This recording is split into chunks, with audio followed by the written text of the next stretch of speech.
Assalamualaikum warahmatullahi wabarakatuh. Semoga saya dan Anda semua selalu sehat ya teman-teman. Amin ya robbal alamin. Baik teman-teman, untuk kali ini saya akan membagikan sedikit tips ya teman-teman tentang pakan bebek pedaging teman-teman. Tipsnya bagaimana? Nanti kita ulas bersama-sama lebih lanjut di sini.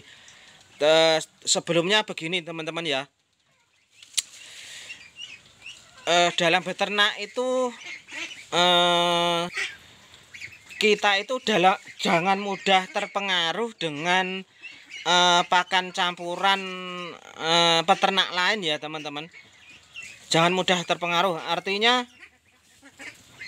begini, Pak, pakan ini bagus atau tidak, Pak, perbandingan pakannya berapa, seperti itu. Kalau soal perbandingan pakannya berapa, itu nanti kan hasilnya itu kan akan beda-beda ya teman-teman. Misalkan begini contohnya, saya menyebut perbandingan 1:4 ya teman-teman, dengan bahan pakan kebi, Kentucky, dan sedikit katol kasar. Itu nanti saya coba di kandang saya itu berhasil, tapi belum tentu setelah dicoba ke kandang jenengan semua itu belum tentu berhasil teman-teman. Kenapa seperti itu? Karena tingkat kemurnian dari bahan pakan yang dipakai itu juga berpengaruh teman-teman, berpengaruh. Misalkan yang saya pakai di sini kebi yang kualitas bagus.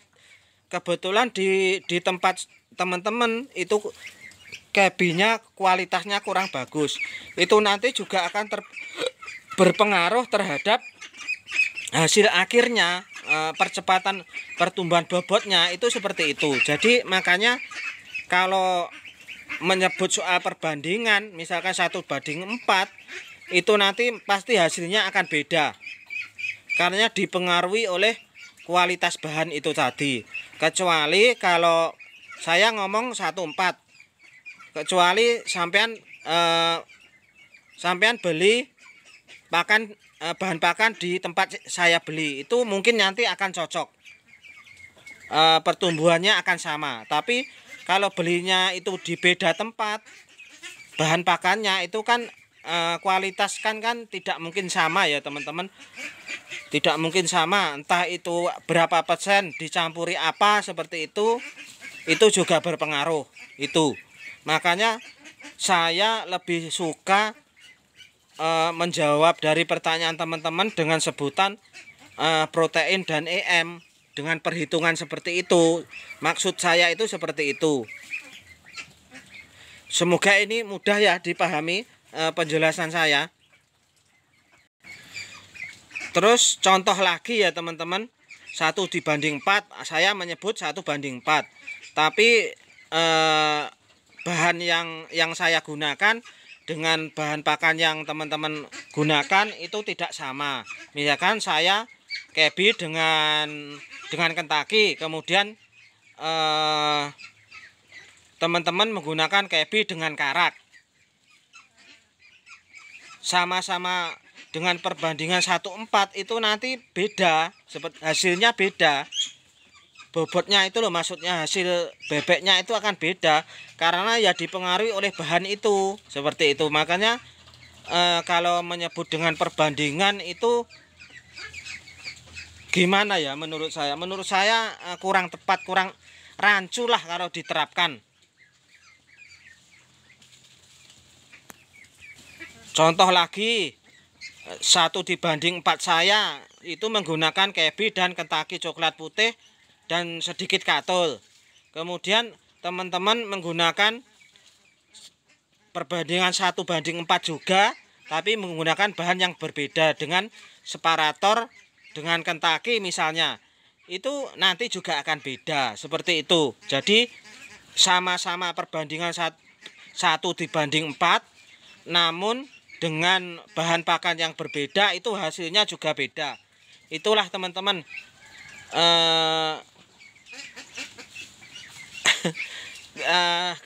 kurang setuju saya kalau menyebutkan perbandingan seperti itu. Saya lebih suka menggunakan perhitungan protein dan energi seperti itu. Jadi ini versi saya ya teman-teman.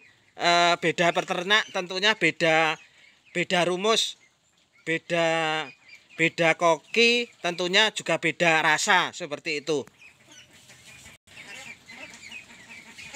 Karena masih banyak teman-teman ya yang bertanya di kolom komentar ini, Pak perbandingannya berapa seperti itu, Pak bahan pakannya apa seperti itu. Jadi saya jawabnya itu dalam pikiran saya bingung sekali teman-teman ya, bingung. Nanti kalau saya bilang 1:4 sementara bahan pakannya dengan yang saya gunakan beda, nanti hasilnya beda, nanti saya yang keliru seperti itu. Kan tidak begitu ya teman-teman aslinya. Makanya saya lebih suka perhitungan protein dan EM energi. Dimana untuk perhitungan EM dan energi ini sudah saya bahas banyak dalam video saya. Sudah banyak. Silahkan yang baru menemukan channel saya bisa dicari di scroll. Terus bagaimana tipsnya pakan campuran bebek pedaging supaya FCR-nya bagus, supaya pertumbuhan bebek itu bagus? Begini, dalam meracik pakan campuran berfokuslah pada perhitungan protein dan energi seperti itu. Terus kita jangan terpengaruh dengan harganya pakan setelah dicampur itu berapa. Jangan terpengaruh itu. Karena tentunya ada harga, ada kualitas ya teman-teman, seperti itulah ibaratnya.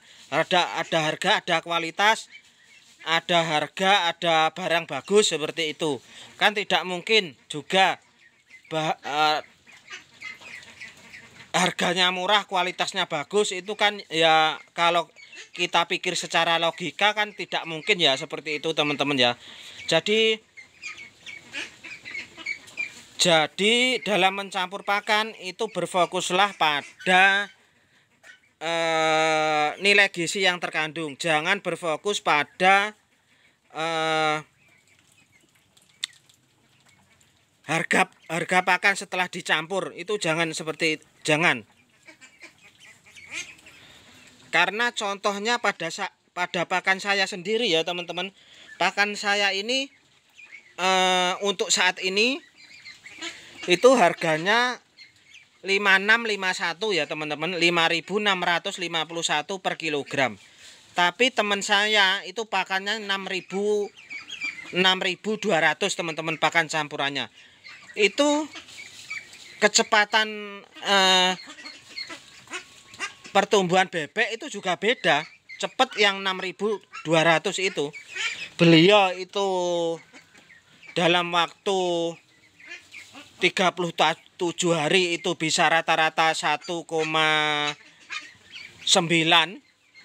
Kalau pakan saya umur 38 baru bisa 1,9.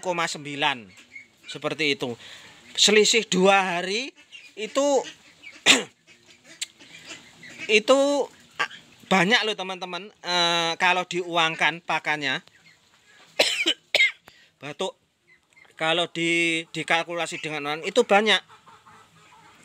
Jadi kalau saya kan lebih mending yang harga harga pakan mahal sedikit namun panennya cepat. Kan enak seperti itu teman-teman ya. Jadi perputaran uang kita, perputaran bebek di kandang kita itu akan lebih cepat.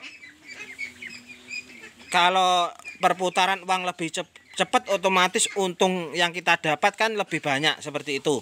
Jadi itu pun juga harus dipikirkan seperti itu ya teman-teman. Jangan berpaku pada pakan murah.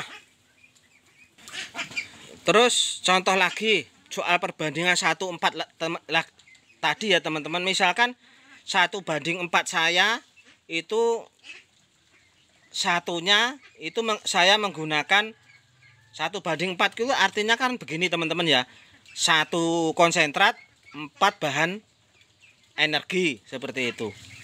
Misalkan 1 KGP 2 kg kebi 2 kg kentaki misalkan seperti itu. Itu nanti kalau jenengan misalkan sama-sama memakai perbandingan 1:4 namun merek konsentrat yang digunakan berbeda. Misalkan saya menggunakan KGP, kemudian teman-teman menggunakan 1:4, itu kan nanti juga beda hasilnya kan gitu maksudnya. Dengan cara perhitungan protein dan energi kan lebih akurat ya teman-teman ya gitu, lebih mudah, artinya lebih global lah seperti itu, lebih umum seperti itu. Jadi itu semoga video kali ini bermanfaat ya teman-teman, bisa lebih memajukan lagi peternakan bebek pedaging kita yang semula untung 500 per 100 ekor bisa untung 700 per 100 ekor. Jadi itu semoga berkah. Assalamualaikum warahmatullahi wabarakatuh.